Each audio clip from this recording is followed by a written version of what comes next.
தொடர்ந்து சண்டை போட ஆரம்பிச்சிடுறான். ஆனால் கன் பார்க் அடியை வாங்கிட்டு அப்படியே நிற்கிறான், திருப்பி அடிக்காமல். கன் பார்க் சிரிச்சுக்கிட்டே அந்த வலியை ரசிக்க ஆரம்பிச்சிடுறான். என் வாழ்க்கையில் இப்படி ஒரு ஃபைட்டை ஃபீல் பண்ணதே இல்லைன்னு சைக்கோ மாதிரி பேசுகிறான். இப்போ திரும்பி அடிக்க ஆரம்பிக்கிறான். என்டோரன்ஸ்னு ஒன்று இருக்கான்னு ஸ்பெல்லிங் கூட தெரியாத மாதிரி ஒரு பஞ்சை கூட தாக்க பிடிக்க முடியல கூக்கிம்மால். கூக்கிம் அப்படியே கன் பார்க்குக்கு ஆப்போசிட்டானவன். அவன் பெயினை ரசிக்க மாட்டான். ஆக்சுவலாக அவனுக்கு வலியெலாம் பிடிக்காது. அவனுக்கு ஜாலியாக இருக்கணும், அவ்வளோதான். ஏதோ கேமுன்னு சொல்லி கூப்பிட்டீங்க, நிஜமாக அடிக்கிறீங்கிற மாதிரி ஃபீல் பண்ணுறான். அவனை தூக்கி தூரத்தில் நிற்கிற சைக்கிள்லாம் வீசுகிறான். ஆனால் அவன் சிம்பத்தி காட்டுற மாதிரியே இல்லை. பல வருஷம் கழித்து இப்படி ஒரு ஆப்பனட்டை பார்த்துருக்கான். இவனை விட்டுற மைண்ட் செட்லேயே இல்லை. டெஸ்ட்டுங்கிறதையே மறந்துட்டு இந்த ஃபைட் அவன் என்ஜாய் பண்ண ஆரம்பிச்சிட்டான்.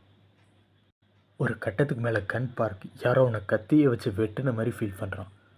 என்னாச்சுன்னு குழப்பத்தோடு பார்க்குறப்ப கீழே விழுந்தப்போ உடஞ்ச சைக்கிளோட செயினை கையில் எடுத்து வச்சுருந்துருக்கான்.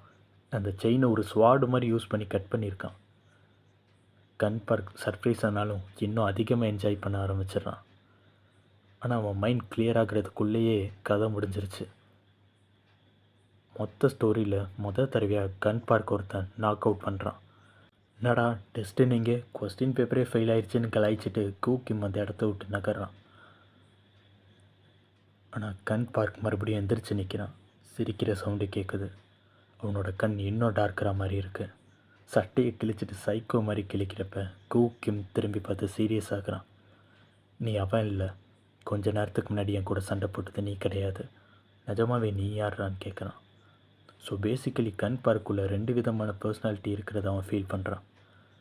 ஷிங்கன் யாமசாக்கி மாதிரியே இது ஒரு விதமான மல்டிபிள் பர்சனாலிட்டி டிஸார்டர் மாதிரி காட்டுறாங்க. கூக்கிம்மை கன் கொல்றதுக்கு முன்னாடி அங்கே ரெட் கலர் ஹேர் கலரிங் பண்ண ஒரு கேரக்டர் வந்து சண்டையை தடுத்து நிறுத்துது. இவன் பேர் ஜேம்ஸ் லீ. 10 ஜீனியஸ் லைஃப்னு ஒருத்தன்.